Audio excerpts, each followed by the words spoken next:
Hey, y'all, hold on. I'm coming. I gotta move this crap out the way real quick.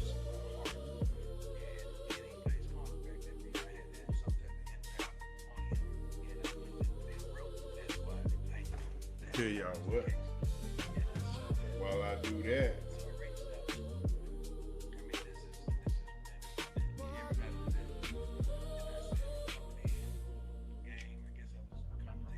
while we do that, And he came. And first of all, he came smelling like fire, but I ain't judging. I ain't judging. And I say, look, young fella, this is what needs to be done. And this is the only way you're going to be able to get back into this and that and this and that.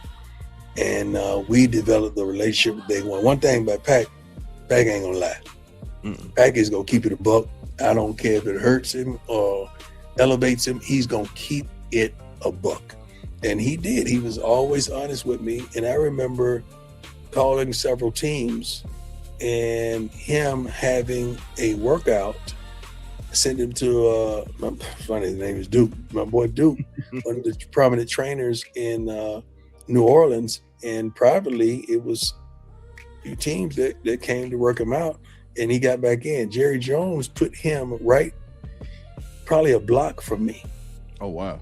In Prosper, Texas, where he stayed when he was with the Cowboys. Got him a security detail, and he was doing. I don't think he understood at the time how prominent that was for an owner to, first of all, take my word and invest in him and give him another shot. But Pac is a son to me. It ain't like I made a mistake, I think 2 weeks ago, and we was texting back and forth. And I said something, and he checked me quick. He said, no.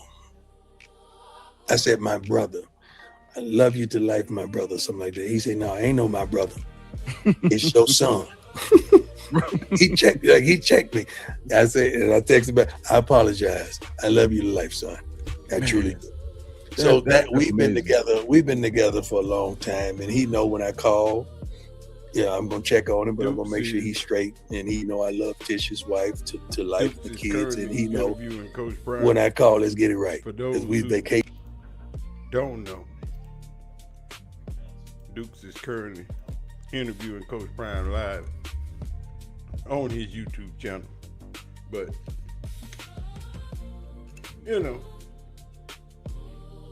I gotta do what I gotta do since my people ain't available today. Y'all stuck with me. I don't know how y'all feel about that.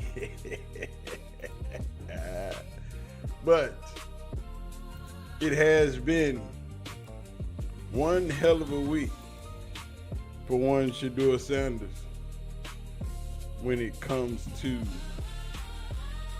this quarterback battle in this first week of training camp.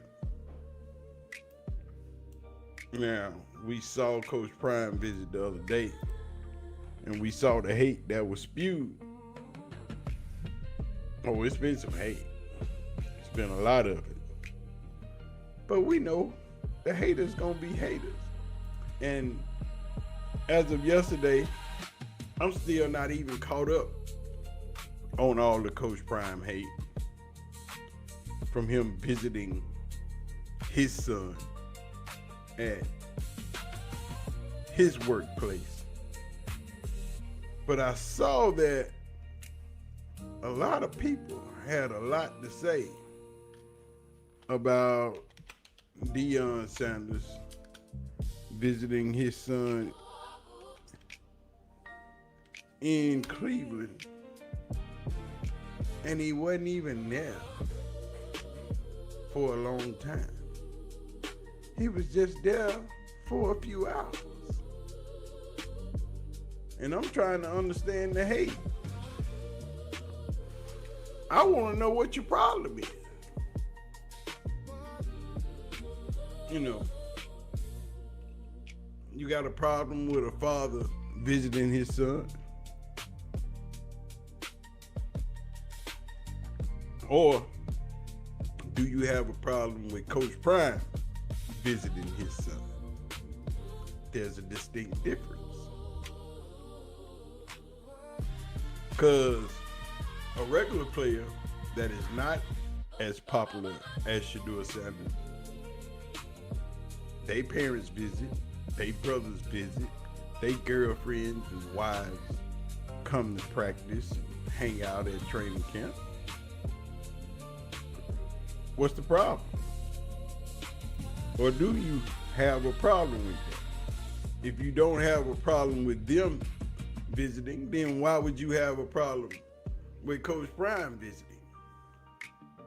But it seems there is a lot of people hating on Deion Sanders just for being Deion Sanders. You know, and it's hard to understand why y'all hating on Coach Prime just being Coach Prime. But hey, Coach Prime, we know who he is. Unapologetically him, a server to the Lord on high, and a father to all of his children. Not a person that you hear about being a father to all of his children. A person that you see being a father to all of his children.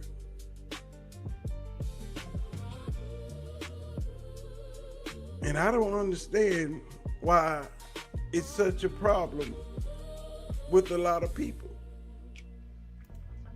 You know what I'm saying?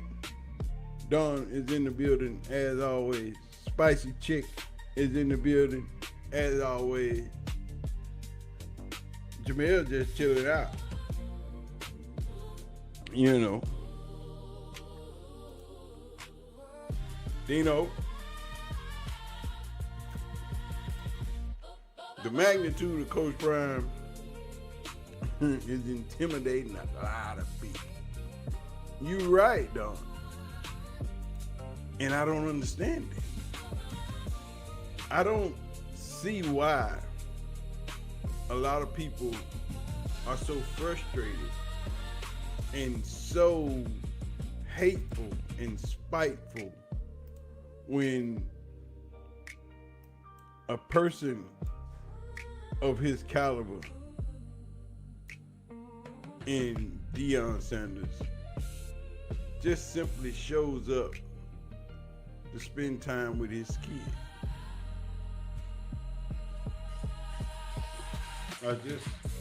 I just don't understand what makes people think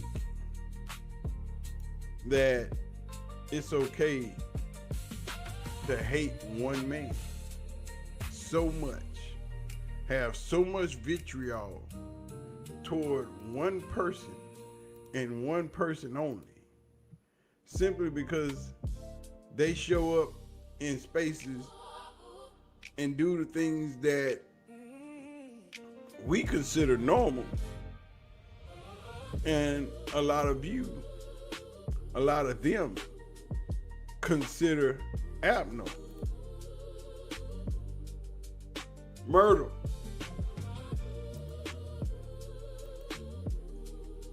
People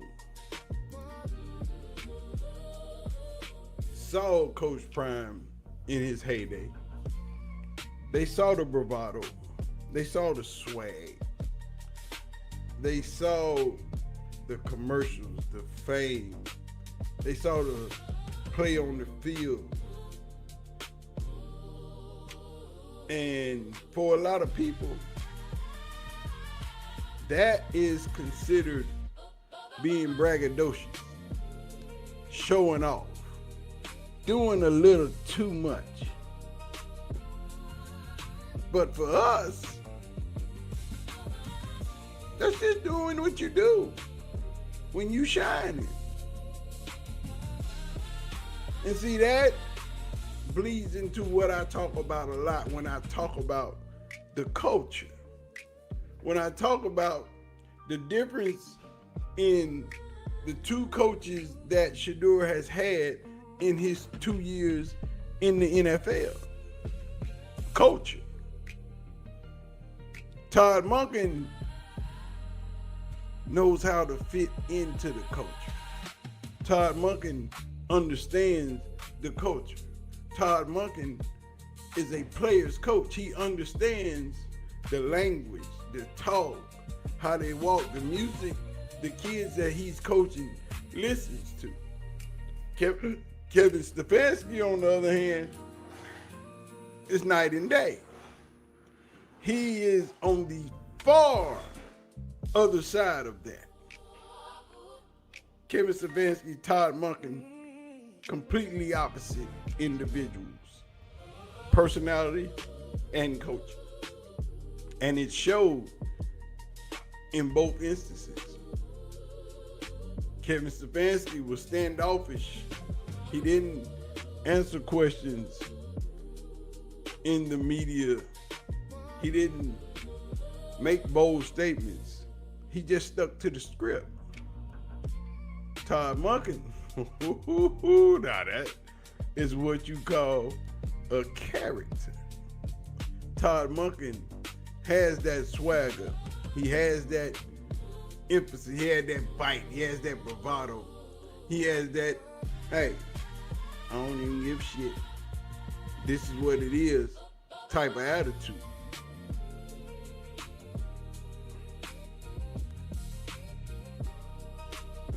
That's why I keep saying Todd Monken might not have been what Cleveland wanted,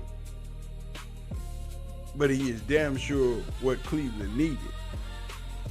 Between the longest tenured coach in Cleveland, the Cleveland media, and the fan base, Cleveland was a lost cause. Because the media was able to write, say, produce anything, any kind of story, with no pushback. And the head coach of said team was giving them the information to tell the stories, to write the articles, to make the videos, to do the podcast.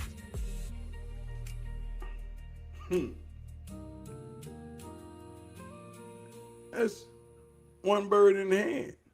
Everybody on the same page. No matter how bad we are, I'm gonna give y'all something to complain about, and I'm gonna tell you why, so you can write the story. With Todd Monken, you don't get that. With Todd Monken, you get shut down in the interview session when you asking stupid questions, or you keep asking the same question in a different format. With Todd Monken, he gives it to you raw. He gives you the truth, but he still don't give you all of the information. He gives you enough for you to do your job and cure your curiosity, but I ain't gonna give you everything you want. Which lends to Deion Sanders showing up in Berea and the whole world losing its freaking mind. Because the other day, when Coach Prime showed up in Berea, y'all see it, Outkick. And we know what kind of outlet Outkick is. They simply put, this is what everyone predicted. And the responses is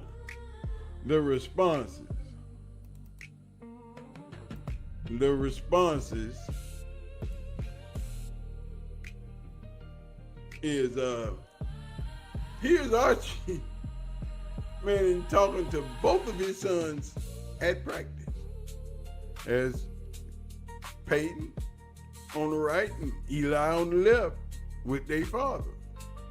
And it's a shame that we have to go through this as a people. Texas Cute Mom put up something that was really spectacular in that post. And right here, she writes, so it's a problem when he do it, but not a problem when they'll do it. I replied to respectful comments. Archie Manning was frequently seen at training camp practices and preseason events during both Peyton and Eli Manning's NFL career. While not every visit was publicized, his presence supporting his son was well known. Ed McCaffrey, son of Christian and Luke McCaffrey, played with old Shannon Sharp.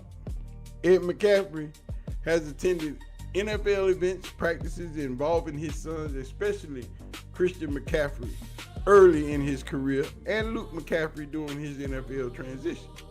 Howie Long, another prominent NFL lineman, specifically with the Raiders.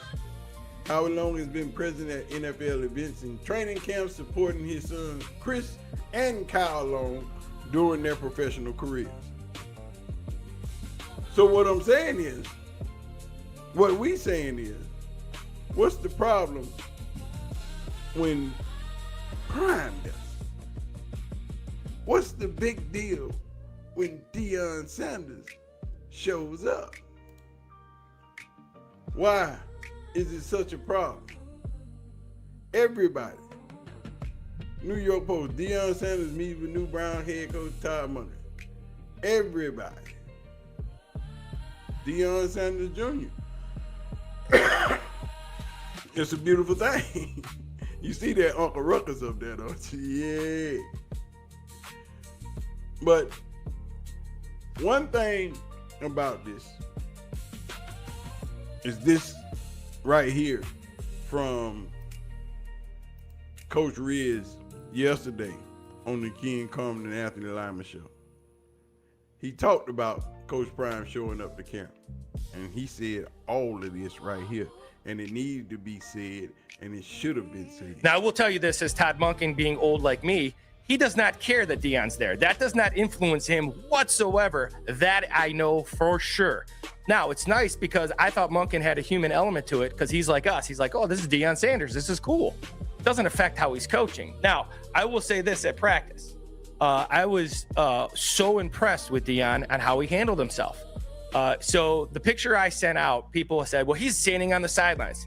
The entire practice, Deion sat in the stands, did not talk to him. He was not rude. Everybody wanted to meet him. He shook everybody's hand. He was just a dad watching his kid practice. Now, the other college coaches, it was a weird thing because first of all, he's Deion Sanders. He's a college coach. He's the quarterback's dad, all this kind of stuff. He's famous, all these things. So it's a unique situation. He stood in the stands and just watched his kid. Did not say a word, did not coach, did not meddle.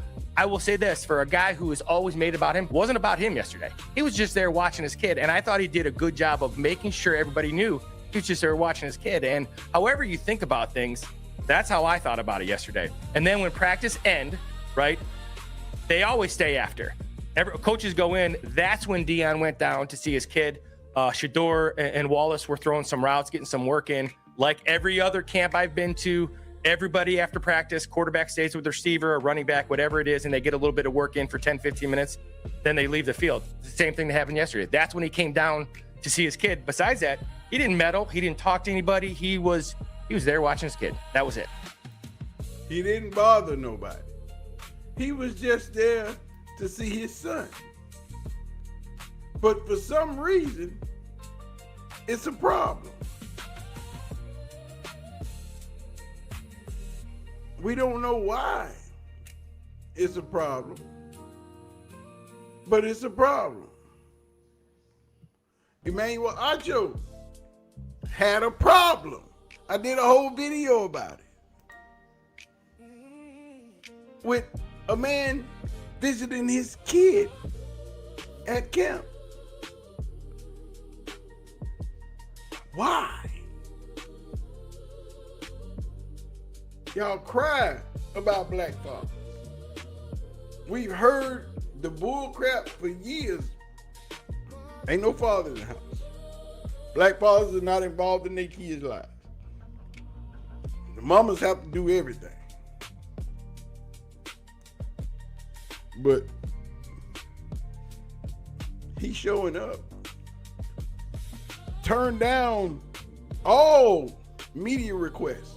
because everybody wanted to talk to him. Everybody wanted to ask a question. No media, no nothing. I'm just here to see my kid. He watched his kid work. He talked to him after practice. He got on his PJ and went back to Colorado to do his job. I know a person who didn't have a problem with Coach Prime being in Colorado. Call one Pat McAfee. I think if you were to ask any NFL coach if Deion Sanders would be welcome at their practice, first ballot Hall of Famer, one of the greatest athletes and football players to ever play, I think every coach would say, yeah, I think we'd let. And guess what? When Peyton Manning's son is potentially going into a team, I assume Peyton's going to be welcome at a lot of training camps as well and allowed to walk on the field. I assume same thing with like a Ray Lewis. Yeah, you know, sure. I think people have forgotten because Colorado has kind of become ass over the last year or so. I think a lot of people have forgotten who the hell Deion Sanders is. Like I think people see him as potentially coach of Colorado and maybe down there at Jackson's or whatever the case is. This is one of the greatest football players that has ever existed in every league that he has ever played in. So everybody that is around ball holds Prime in a different category. So if he wants to come to train, hell, if he wanted to go to the Pittsburgh Steelers training camp with his son competing for quarterback with the Browns, Mike McCarthy would be like, certainly let the in. We're not going to give him our fucking play sheet. But we're going to have him in here.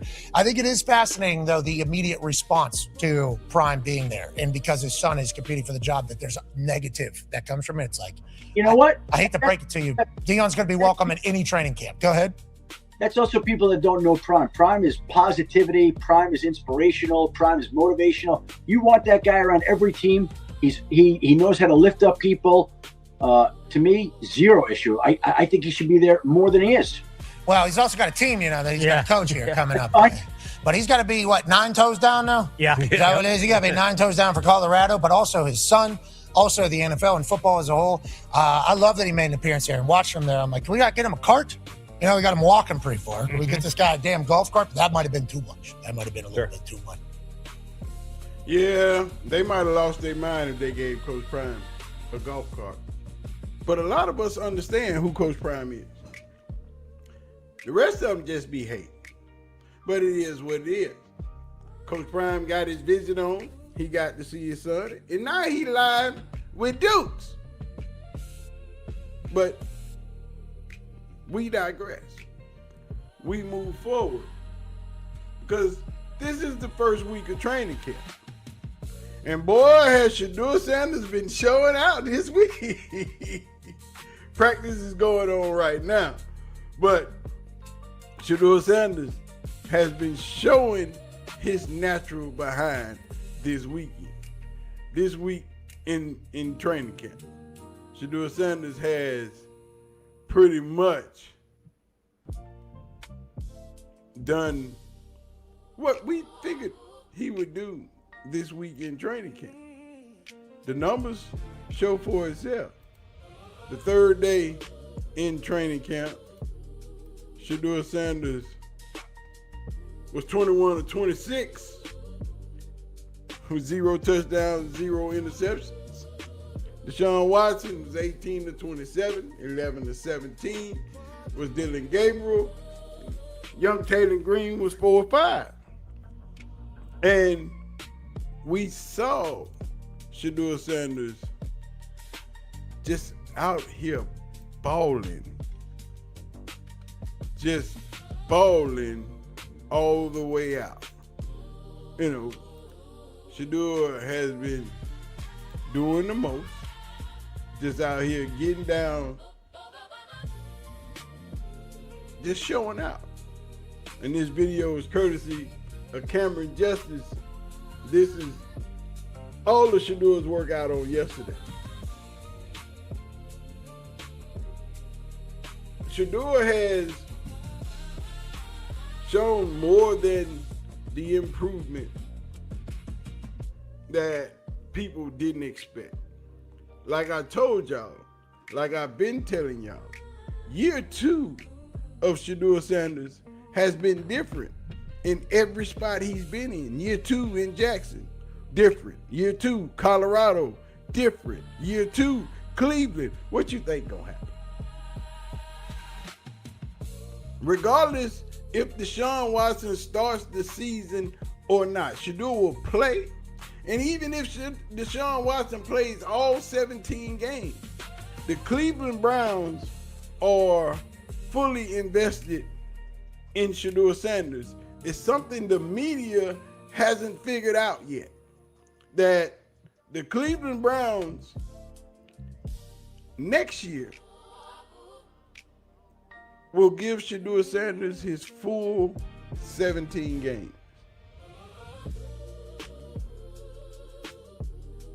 What if Prime went to Travis, Jimmy, DeJounte, Shedeur, and Shepard? Then what? Because he was their coach and they got drafted with Shedeur.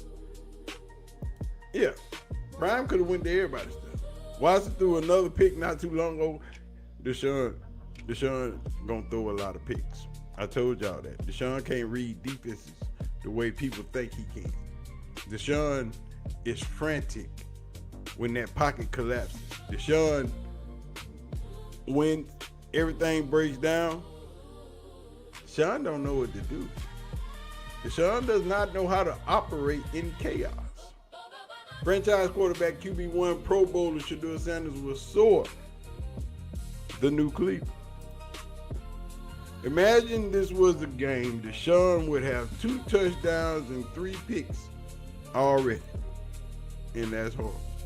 That is true. But like I've been telling y'all, Shedeur is going to be fine.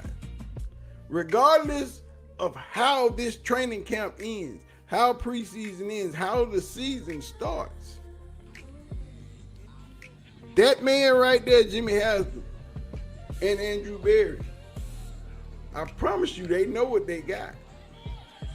They have seen it. And they are ready to turn him loose. They are really, really ready to turn Shedeur loose on these guys. You know, they are ready for Shedeur to make his mark in Cleveland because they do believe Shedeur can be more than capable of taking this franchise to the next level. I've seen it. I talked to 1 or 2 people up there today. They about their life. A lot of people believe in Shedeur and what he can do in Cleveland. And he's going to get his chance. Regardless to what takes place today or this evening or later on this season, Shedeur is going to be that boy. It's all I need y'all to understand and need y'all to know. Shedeur took to the podium today before practice started, had his interview. Deshaun Watson had an interview, and they asked Shedeur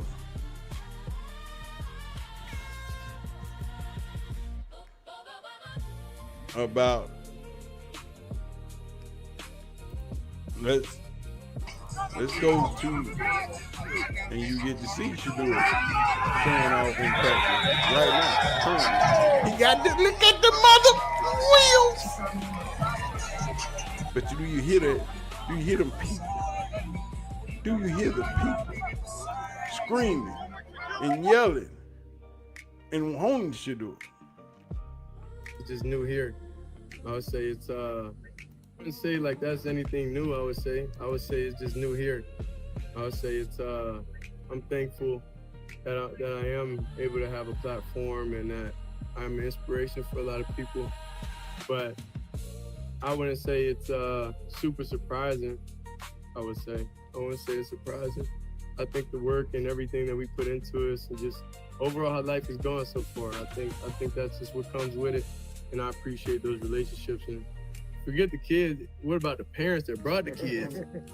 So that's a big sacrifice right there. So I think the parents that wasn't able to get in, you know, they had to stand on the outside of the gate and watch their kids. But overall, it's a great feeling. But right now I'm like focused on practice and stuff, and like this isn't really helping, you know, us win games. So I'm not really interested. I wouldn't say like that's That was anything new. the last question in the press conference on this morning, and he was talking about all those kids that were at the training camp. Doggone Deshaun Watson throwing picks. This from Zach Jackson. And we know Zach Jackson gonna show this. Uh-oh. Oh man, that ain't what y'all think it is. That's the receiver dropping the ball. You gotta catch that. Yeah, that's a tip here. That's the receiver dropping the ball. You gotta catch that, dog. You gotta catch that. You know. Like I'm overall focused every day, but like practice with outside, nothing else really matters. Like whenever I'm on the field and that Shedeur talking about his dad. It was good. Like I'm overall focused every day, but like practice with outside, nothing else really matters. Like whenever I'm on the field and that, but whenever I'm off the field, of course, like I'm excited that I see my dad. I ain't seen him like, I don't know, summer maybe. But yeah, nothing matters when you between the lines. And was it? Yeah. It was good. Like I'm overall focused every day. They act like it's a big deal for everybody else that Coach Prime showed up. You know, it's not a big deal for Shedeur that Coach Prime showed up, because that's his dad. His dad always shows up.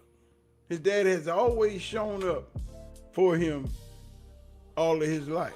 So why would anything be different now? Now, this quarterback tracker for the week says that Shedeur so far this week is 51 of 69 with 0 touchdowns, 0 interceptions. While little old Watson is 46 for 71 with 3 picks. Shedeur is what we saw last season as advertised. Just simply better than the people that you want to put ahead of him. Just simply better than the people that you keep telling us that needs to start in front of him. But the numbers say different. The videos say different. The stats say different, but we're not in those meeting rooms. We're not in those training sessions.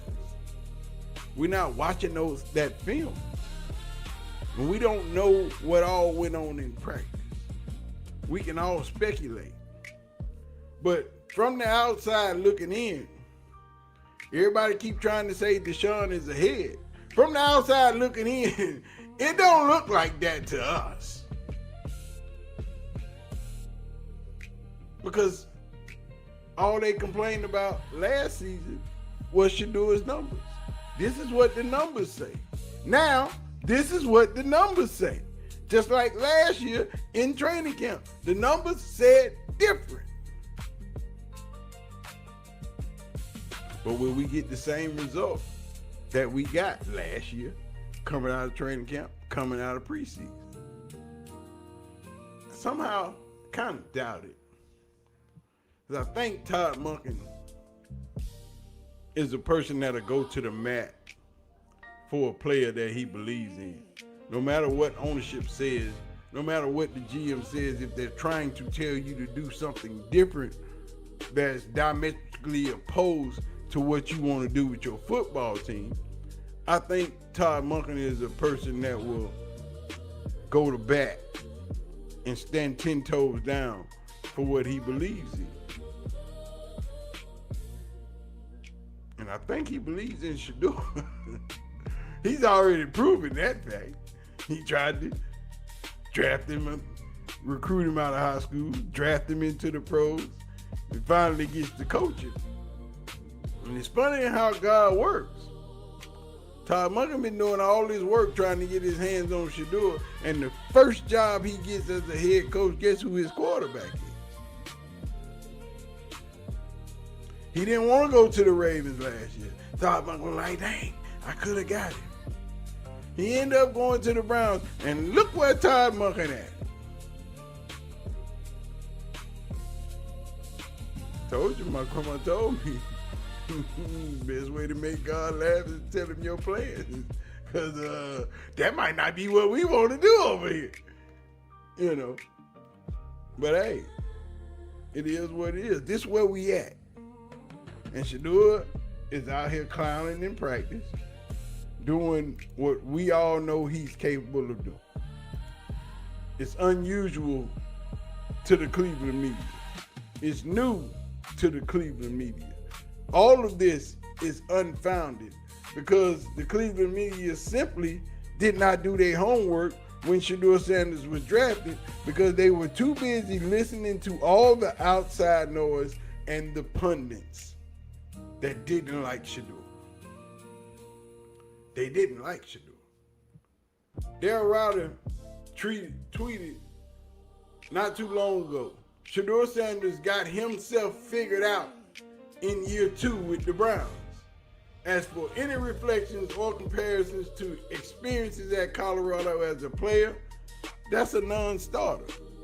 Because Shedeur told him in that interview, hey, what happened in Colorado is what happened in Colorado. I don't even look back at it. I'm done with that portion of my life. I might see clips and stuff from back then, but as far as reflecting on it and moving forward, no, we don't do that. We live in present. We live in the moment. We trying to get better day by day, every day. And you can't do that by living in the past. What's done is done. You gotta pick up your chips and move forward. And that's what he's doing. And that's what happens when you have a father that's present, a mother that's present, brothers and sisters that are a part of your life, a family. Oh, that's what that's called, a family. I don't know. I got that, family. My mama live, I can be at her house in 2 minutes, quick. I moved my entire family. He bought a house, right, not far from my mama and my daddy. Because they've gotten up there in age. My father is no longer here.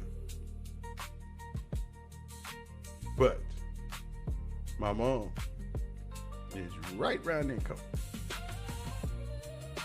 She can be in her grandchildren's life.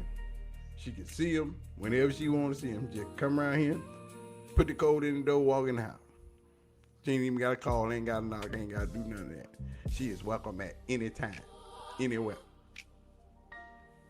You know what I'm saying? Family. Something a lot of people ain't used to.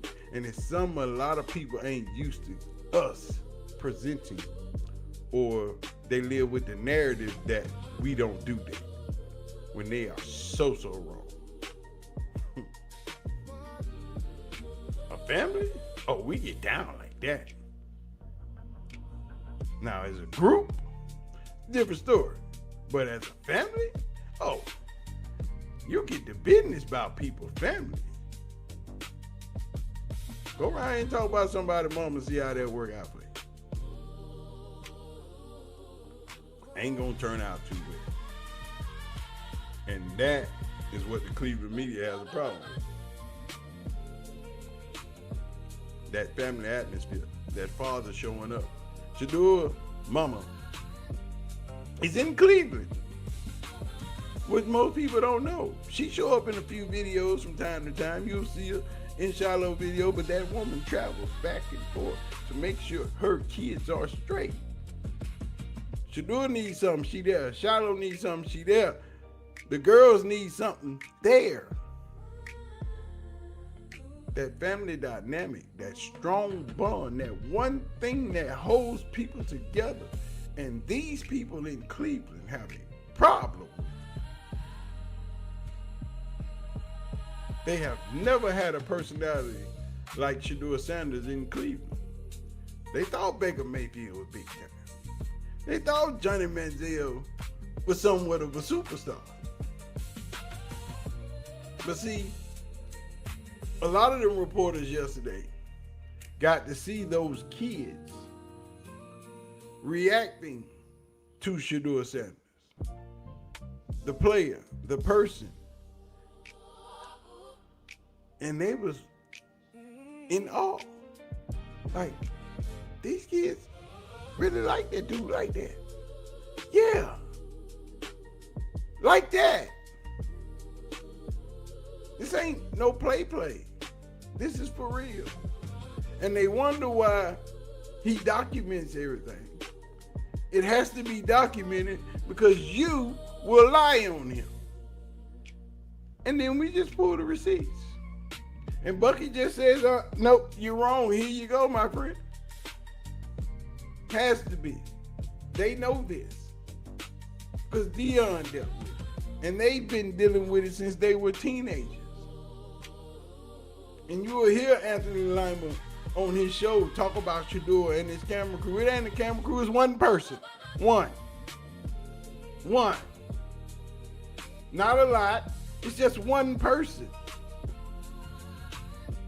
You ain't shooting a short film. You don't need 15 cameras to record what we do. You just need one. And that's all Shedeur has. But in order to keep people from besmirching your name, putting all these falsities out, you have to have somebody record the things that you are doing. Because without that camera footage, people will lie on you. People will tell these falsities, these untruths, to try to besmirch your name and screw up your livelihood. That's why they are there. So when you tell your side of the story, they can show theirs. Because yours is just you telling it. And he can say, draw the footage, roll that beautiful bean footage for me, my boy. And you lying. The same way fat ass Rex Ryan tried to lie on Shedeur Sanders and besmirch his name. Tried to act like somebody was actually telling you these things. And less than 3 hours later, the truth was unfolded. Why? Because it was on video. And this is the reason why we record everything. Because people will lie on you for no reason. You know what you can do to somebody's life on the internet who is as famous and as popular and as in demand as this kid, his father, his family is. Do you know how much damage one lie can do? This is why the cameras stay rolling. Not only for the entertainment, but for documentation. So when you put out that lie that Deion Sanders did this, or Shedeur Sanders did that, or this is what Shiloh was doing, we just roll that beautiful bean footage on out. And no, bruh, that ain't how it was done. It's too much at stake. Way too much at stake. Too much to lose. Sell more butters in the building. Be honest, big dog. Monken done changed the climate in the dog pound. Everybody elevated their game with the Todd father. Even DG done stepped up. This is true. That's what I keep telling everybody. Todd Monken might not be what Cleveland wanted, but he is what they need. Todd Monken walked in the building and shut it all down. Todd Monken walked in the building with that air of arrogance and honesty and truth that the Cleveland media ain't been getting since Kevin Stefanski was hired. Kevin Stefanski walked in the building with the knowledge of football and self and the culture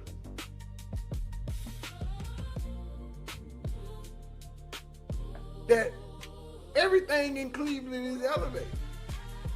It's viewed differently. Nobody sees this quarterback competition any way they see it last season. It is completely different. The practices are different. The workouts are different. The way the players carry themselves is different. Everything is new, even to the Cleveland media. They've never seen it before. But see, when you walk in your faith, in your truth, and who you are, they can't stand Deshaun Watson. They don't like it. They don't want him there. But if Deshaun Watson goes out and starts the first game and gets a W, what they gonna talk about that next Monday? Boy, Deshaun Watson went out there and showed out. What he gonna look like next game? Can he do it again? Todd Monken told y'all this. Winning cures everything. It fixes it all. They don't want Shedeur Sanders there. They don't want Todd Monken there. They don't want Deshaun Watson there. But with all three of these players and this coach that is emerging, it is the best thing that has happened to the Cleveland Browns in 26 years. Because believe it or not, the ownership has even matured in this time. You got to remember what the Cleveland Browns are. You got to remember who the Cleveland Browns are. You got to remember where the Cleveland Browns even started from. The Cleveland Browns are on what quarterback? 43? The Cleveland Browns are on what number quarterback? 43.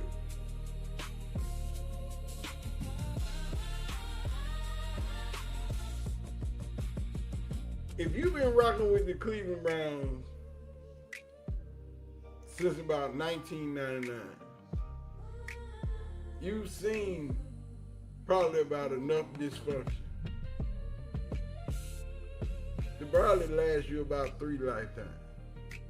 Some of y'all probably got gray hair. Hell, some of y'all done probably even lost y'all hair. Some of y'all probably started drinking because of the Cleveland Browns. You know, but in this last quarter, this last coaching cycle, from Kevin Stefanski till now, so we'll go from 2019, 2020 to 2026 to right now. You have seen the ownership grow up. Let me tell you what they had back in the day. They go way back. Since the Browns came back in like 1999, they've been looking for that one guy, that one person, quarterback. Tim Couch, Kelly Holcomb. Hold on, let me pull up my list of the quarterbacks. Here we go. Yeah, Tim Couch, Kelly Holcomb, Jeff Garcia, Trent Dilfer, Charlie Fry, Derek Anderson, Brady Quinn, Colt McCoy, Jake DeLone, Seneca Wallace, Brandon Wheaton, Jason Campbell, Brian Horty, Johnny Manziel, Josh McCown, Robert Griffin III, Cody Kessler, Deshaun Kaiser, Kevin Hogan, Tyrod Taylor, Baker Mayfield, Case Keenum, Jacoby Brissett, Joe Flacco, DTR, Dorian Thompson-Robinson, Jameson Winston, Deshaun Watson, Shedeur Sanders, Dylan Gabriel, Taylor Green. God damn, that's a lot of quarterbacks. Since 1999.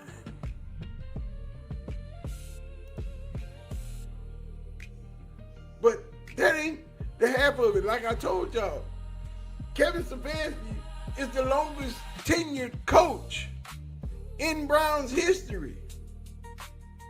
I got a list of the coaches that's been here. Pat Sherman, Rob Chudzinski, Mike Pettine, Hugh Jackson, Greg Williams, Freddie Kitchen, Kevin Stefanski. Them a lot of coaches. How can you develop a quarterback when every couple of years he's learning a new offense? Every coach walks in the Cleveland Browns, all they said was, "This is my coach." 2 years later, they was packing boxes, getting them up out of here. The Browns been treating coaches like they was Amazon Prime return boxes for a long time. They be like, "Oh, that didn't work. Send it back." And don't even care. We're talking about Jimmy Haslam, who bought the team in 2012. Jimmy and D. And we keeping it 100. Them early years, bro. Everybody had something to say. Everybody had a title. Everybody had an opinion. The front office looked like a group project where nobody wanted to do the presentation. Everybody. It was a revolving door. Coaches, quarterbacks, players. No structure. One and done coaches. Every 2 years, coaching change. There was no balance. And then Paul DePodesta showed up. The infamous Paul DePodesta. The Major League Baseball guy. Until this day, nobody outside of that front office can tell you what Paul DePodesta did in Cleveland. Nobody. Paul DePodesta, Moneyball guy. Chief strategy officer. And we just gonna be honest, half of the fan base still can't even tell you exactly what he did. He wasn't calling plays, he wasn't scouting on Saturday, he wasn't coaching no quarterbacks. But Jimmy, D, JW, they trusted his insight. Why you think all these drafts, you've been drafting less than players? Cheaper players, third round draft picks. Because Paul DePodesta was one of them guys where you draft them cheap, sell them high, and hope to get the best out of them for less. And that ain't how football works. They brought Paul DePodesta in to modernize the team. Decision making, using analytics, to help create a more disciplined organization, but what he created was a mess. Whether you agree with every decision or not, Jimmy Haslam trusted him. And in the last 2 or 3 years, I think Andrew Berry finally got in the ear of Jimmy Haslam and gained all that trust and was like, "Hey, this guy's in my way. I can't build what we want to build with him over here trying to do shit on the cheap. We need to get him up out of here." And they did.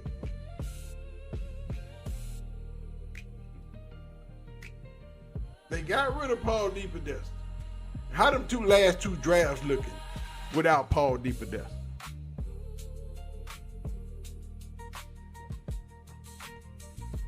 How them last two drafts looking without Paul DePodesta? But not only that, in that time frame, when Jimmy had first bought the Cleveland Browns, there was one other disaster in this learning curve of growth that we are seeing from Jimmy Haslam and this ownership group. Because if you're watching the maturation process, you see them growing up right before your eyes. It's all taking place if you are watching from afar. But all of these media people, they too close to it. They can't see the growth that the ownership group is having. They can't see the growth that the franchise is having. They can't see the changes in the decision making. They can't see how people are taking accountability for their mistakes because they still stuck on the Deshaun Watson trade. They still stuck on the Deshaun Watson contract. But at least you forget the first big disaster when Jimmy and D Haslam bought the team way back then was Johnny Manziel. Johnny Football. We know Mr. Super Talent, Mr. Heisman Trophy winner, Mr. SEC guy, the blazing the trail of Johnny Manziel. And Johnny had talent, but Cleveland drafted the celebrity before they drafted the stability. The organization needed a franchise quarterback. Instead, they got the TMZ guy. That's what you got. You didn't get Johnny Football. You got Johnny Superstar, drunk man, drug addict, stupidity. But, you know, the Browns wasn't built to have that. The Browns wasn't exactly the environment for a young quarterback. Everybody was dysfunctional. The players, coaches, front office, ownership, everybody needed therapy. You know, then we move on past the 0-16 Hugh Jackson era. See, this team has figured itself out. The ownership group has figured itself out. Because Baker Mayfield showed up, swagger, confidence, energy. Looked like the Browns had made a good decision. They had grabbed that oxygen mask because they was on life support with that Freddie Kitchens debacle hire because he was a Nick Saban disciple. I know I'm an Alabama guy. I know exactly where Freddie Kitchens come from, and I know exactly how he got the way he got in the NFL, and it was all Nick Saban. But in 2020, they hired Kevin Stefanski. One of Baker Mayfield's most amazing years. Baker Mayfield threw 26 touchdowns. Cleveland finished the season 11-5, won a playoff game, beat Pittsburgh at home in Pittsburgh for the first time ever in franchise history. The Browns had started showing promise.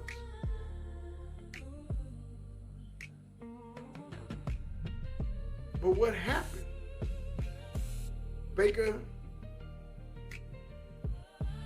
was being Baker.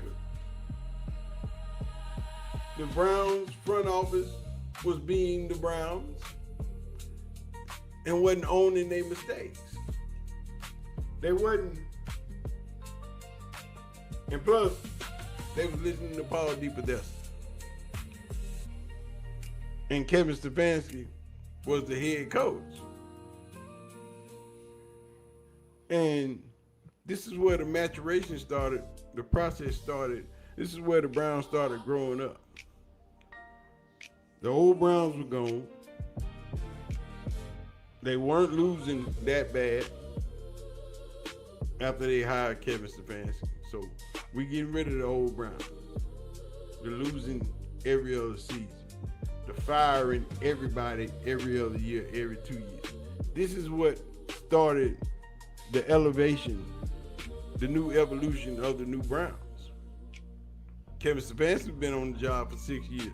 The Browns started adjusting and doing things and staying consistent. I'm not a true Browns fan, but I watch the Browns because my brother is a true Browns fan.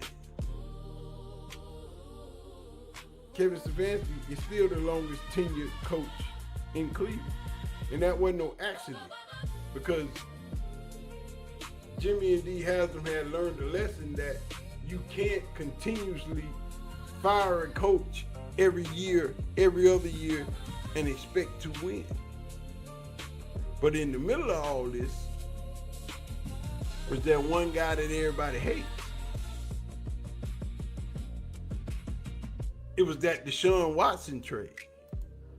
You know what I'm saying? Now, people bust Jimmy D and Drew Berry for making this trade. But at the time, Deshaun Watson was one of the best quarterbacks in the NFL. He had some stuff going on outside of the football field. But at the time, Deshaun Watson was one of the greatest things on turf. And this was a very, very big gamble for the Cleveland Browns. They gave up 3 first-round picks, gave Deshaun Watson a fully guaranteed $230 million contract. And it came with expectations.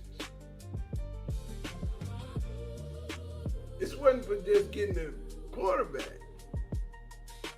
This was betting the house on this quarterback. And unfortunately, it didn't turn out right. Injuries, inconsistent play. You know, Deshaun Watson was not as advertised when he got to Cleveland. Then he got hurt. Then he got hurt again. Then he got hurt again. And now he's on the last year of his contract.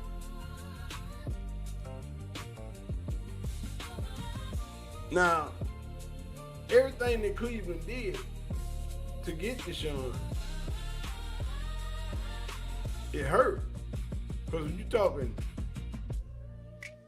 3 first-round picks, that guaranteed contract took up a lot of cap space. It took up a lot of money for you to be able to keep building on this contract, let alone the expectations and the pressure that $230 million guaranteed brings to the person that's receiving it. Deshaun Watson was under a lot of pressure, not alone just on the field, off the field with all the other bull crap that he had going on. You know, that's why they call him the Freaky King. But they ain't got nothing to do with me. I wasn't in the massage tables and all that. That's his business. That's not what we talking about. But all that, when you spend that kind of money, and now Deshaun is on the last year of his contract, what y'all think gonna happen? We ain't got nothing. We ain't seen nothing. He ain't been on the field. He ain't been advertised. We can't do nothing with him. But this is the last year. He's supposed to be healthy. And we want to see what he can do. Now, in the midst of all this, Andrew Berry was in the ear of ownership, telling them, hey, your man's over here, your head coach, he just did Shedeur dead wrong. he knew Shedeur was the better quarterback, but he bet on Dylan Gabriel. We need to get him out of here. But Andrew Berry is where the changes got interesting. Since all these recent changes in the front office structure, including Paul DePodesta stepping away, from his role in the Browns and going back over there to baseball, Andrew Berry has had the freedom and the ear of the ownership group to do things and operate in the way he's been wanting to operate for some time. Now that's just my opinion, but it reads on paper. It shows in the draft classes and in the performance. The roster is getting younger. The draft classes are more focused in the areas that you need players. Andrew Berry seems to have a clear vision on where this team is going. It seems to be a coincidence, but it's not. You can see it.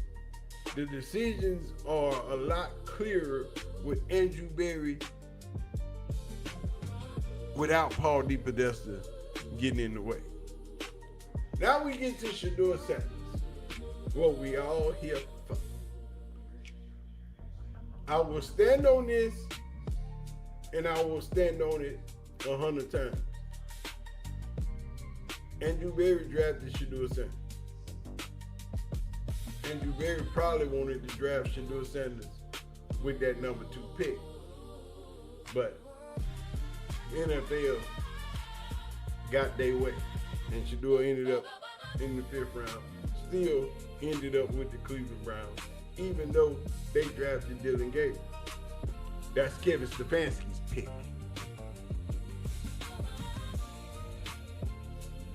But say what you want about Shedeur. Love it, hate it, root for him, don't root for him. One thing you cannot deny about Shedeur Sanders, the world is watching. Not just the NFL, everybody.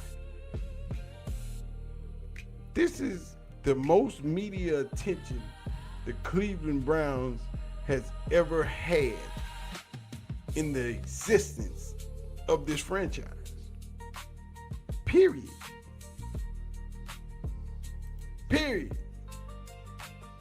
Go back and look at it. Wasn't nobody talking about the Cleveland Browns. ESPN, YouTube, Twitter, Instagram, Facebook, before that was all invented. Wasn't nobody talking about the Cleveland Browns unless you was in Cleveland. Because that's the only time they matter. But now, the world is watching. National media, local media, podcasters, YouTubers, ESPN, Fox, Netflix, Prime, not his daddy, Amazon Prime. Everybody is tuning in. You're talking about everybody. You're talking about the Cleveland Mickey Ficky Browns. Where they do that at? Nowhere. Nowhere do they do that, ever. Shedeur told y'all, I am the algorithm.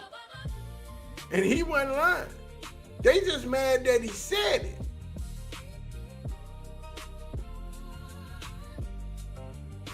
Ain't never been that many cameras in the Cleveland Browns practice. They probably got more media pass requests than anybody in the league.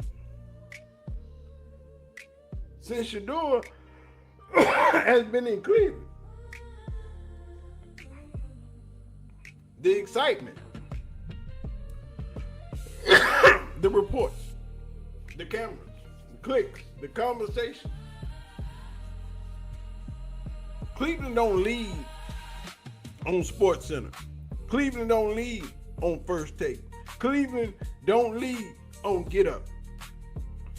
Well, it really ain't Cleveland. It's more Shedeur. But when you talk about Shedeur, you got to talk about Cleveland. See what I'm saying? Where they do that at?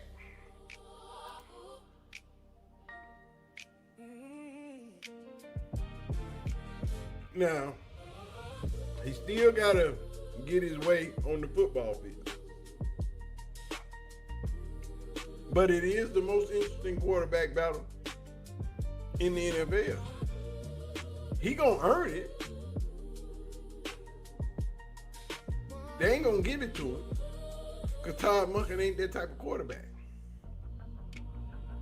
But the Cleveland Browns is the biggest story in football. Not the New York Giants with Harbaugh as the new quarterback. As the new head coach. Not Minnesota with JJ and the little tiny soldier up there fighting in a quarterback ball. Not Atlanta, where Kevin Stefanski ain't got no quarterback because all of them hurt and they had to go get a scrub off the street. Why he ain't come get Dylan? Is what I'm saying. With all of this going on, Kevin Stefanski leaving Cleveland, getting immediately hired in Atlanta. Tua hurt, Michael Penix ain't ready, and you had to go get whatever his name is from wherever they went and got him from. But we talking about the Cleveland Browns. Everybody talking about the Cleveland Browns. Cleveland Browns is a story on every sports network every day. Not just on Sundays. Every day. There is a story about Shedeur Sanders and the Cleveland Browns. Every day. Multiple sites. Multiple stations. So what are we talking about?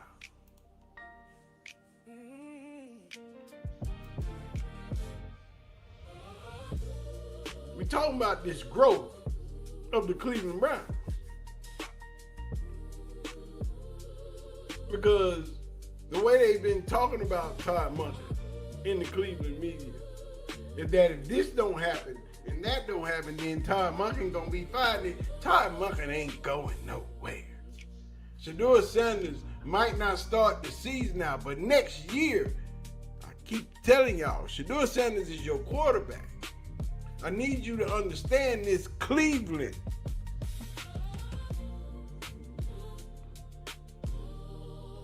They got faith in it. They believe in it. Plus, they're making a lot of money with it. But Andrew Berry has not given up on Shedeur Sanders. Todd Monken has been chasing Shedeur Sanders since high school.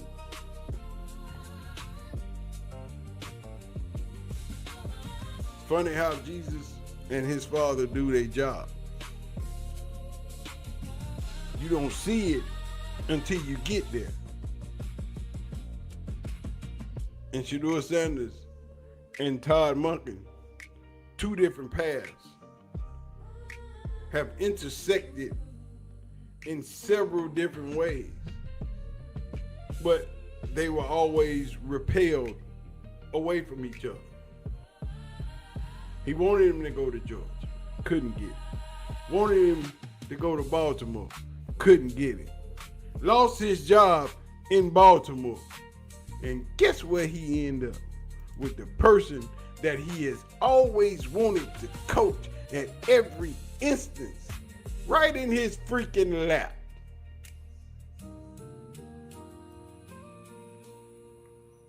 I've been trying to coach you your whole career. You dodged me in college. You avoided me in the draft. Look at you now. And not the Bow Wow activity.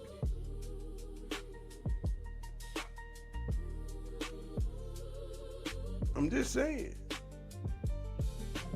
I told y'all a little while ago, my grandma told me, if you want to make God laugh, you tell him your plans. It might not be for you. It might be for them. That's the case app. That's it saying. So what I'm saying is, this ain't about Jimmy Haslam, who was always right. He wasn't. This isn't saying every move Andrew Berry has made has been perfect. That ain't true either. But at least as a company, they recognize what they have done in the past. And they are starting to grow from it. The organization is starting to mature. Jimmy and Dee Haslam and the ownership group has learned from their mistakes. The front offices are evolving. You ain't hearing nothing being leaked, nothing being talked about in the media that's coming out of their front office. It's a stone wall built up in there. Can't nobody get no information. Ain't no one going out. We gonna give it to you the way we want to give it to you. You know, over the years, everything the Browns have done has been for a quick fix. All the coaches, all the quarterbacks, all the hiring and firing. Right now, today, as an organization, the Browns look way more committed to being stable and building stability in that organization, in that franchise. And it started with Kevin Stefanski. It started with going through the ups and downs of Kevin Stefanski. That's why I say that growth was recognized when they hired Kevin. They had already made up their mind going into this hire that this is a first-time head coach. This is a young head coach. We're going to give him enough time to make the mistakes and grow as a coach. Problem is, Kevin didn't grow. Kevin didn't evolve. And it took 6 years, but the Browns recognized that Kevin was stagnant. He wasn't moving. There was no elevation. We getting better players, but the team overall is not getting better. We got Myles Garrett. We drafted Baker Mayfield. We went and got Jerry Jeudy. We went and got all of these pieces. Yeah, we made a playoff here. We made a playoff there. But as a whole, the team is not growing. Kevin Stefanski lost the locker room. You could see it. And when Shedeur was drafted, it was for the world to see that you just didn't like that quarterback. And as an organization, they made the decision, which shows they've grown. They are learning. The organization is maturing. The owners are learning. The front office is involved. And the Browns spent years trying to be great right now. But now comes the biggest question of all. Can you make the next great decision? Even if it means admitting the last huge one didn't work. And that's the Deshaun Watson decision. Because if you want to win championships, you can't win championships by protecting your old mistakes. You win championships by making the next right move. The next move to push your franchise forward. You can't keep living in the past. Because with Deshaun Watson, that money's spent. No matter what, if he touched the field or not. Money gone. Money dead.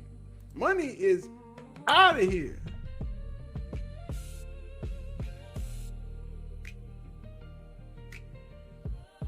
But as a Browns fan, after everything that y'all have been through as a Browns fan, maybe, just maybe, this is now.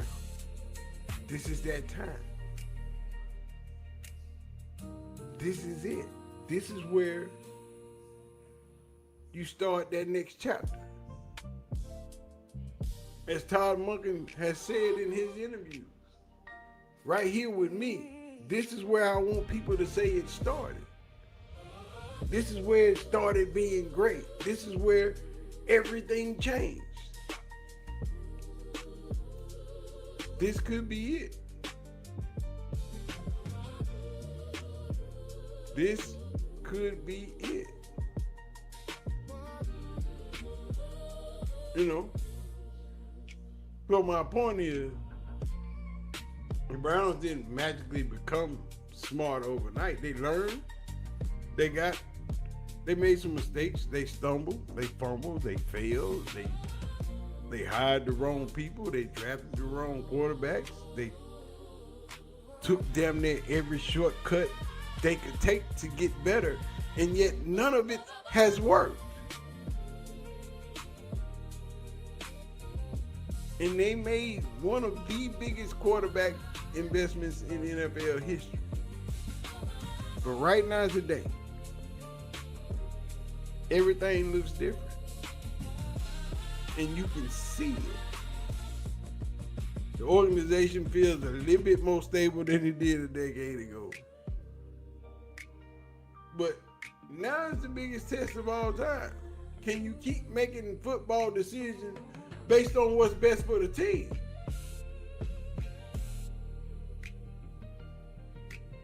Or will you keep dwelling on this one decision and let this past investment dictate your future? Because the NFL don't care who you pay. It don't care what somebody's contract say. It don't care how many headlines you made. The scoreboard only cares about one thing, and that is W's. And the Browns fans have waited long enough. I mean, they've been dealing with madness for years. Instability, bad decisions, oh my God. Bad quarterbacks, bad wide receivers. A lot of bad that Browns fans have been dealing with. Tide seems to be turning.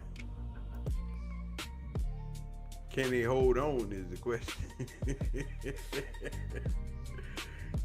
Can you hold this ship straight? Because them waves is rough and they pushing, they high.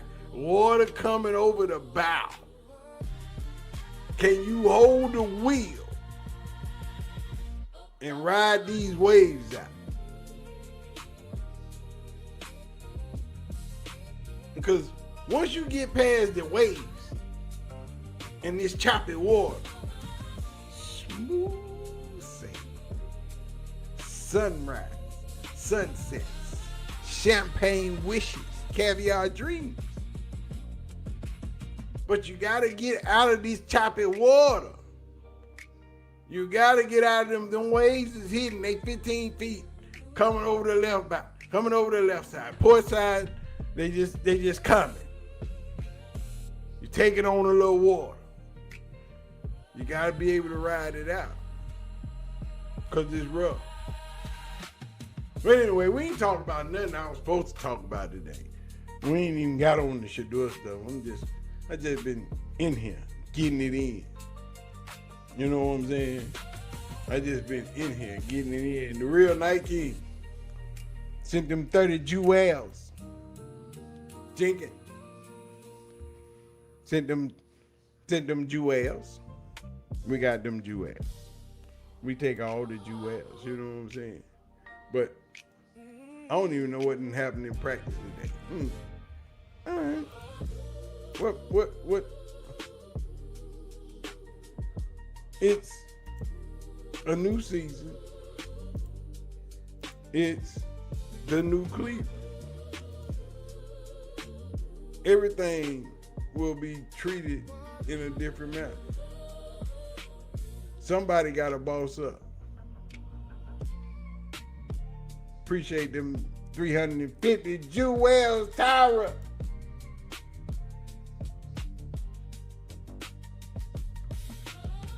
Decisions shall be made. Just like I tell y'all, listen to your boy. This ain't the last season for Shedeur Sanders. No matter what happens this year, as long as Shedeur is not hurt next year, Shedeur will be fine. Yeah, I don't know what's up with the squad. I knew Auntie Faye had stuff to do. But it is what it is. I'm gonna get out of here, man. I appreciate everybody for coming to hang out with your boy today. It's been a blessing. And y'all have been true to y'all word. Appreciate y'all for hitting that like button, hit the subscribe button. Don't forget to leave your comments in the comment section. Do what we do, man. Turn your post notification bell on so you'll know when we going live dropping this heat. I'm busy today. Tomorrow, Monday, we might have 2-3 of these sessions in the same day. You know what I'm saying? So don't y'all get too far. J. H. feels AB could do no wrong. Jimmy Haslam feels Andrew Berry could do no wrong. As long as he has the support. 2 will eventually become QB1. We'll prefer him to get the QB1 job by the beginning of the preseason.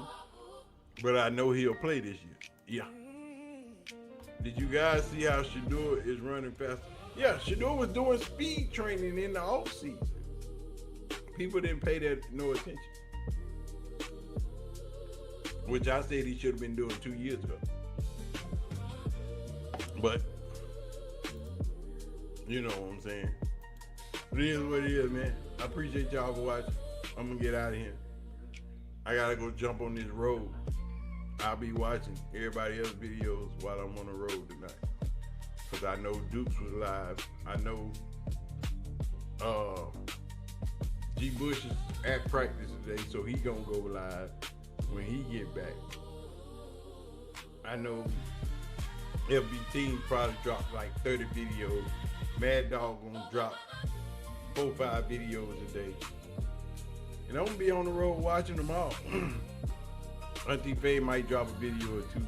We don't know what K-Sap doing. He just hanging out in the corner.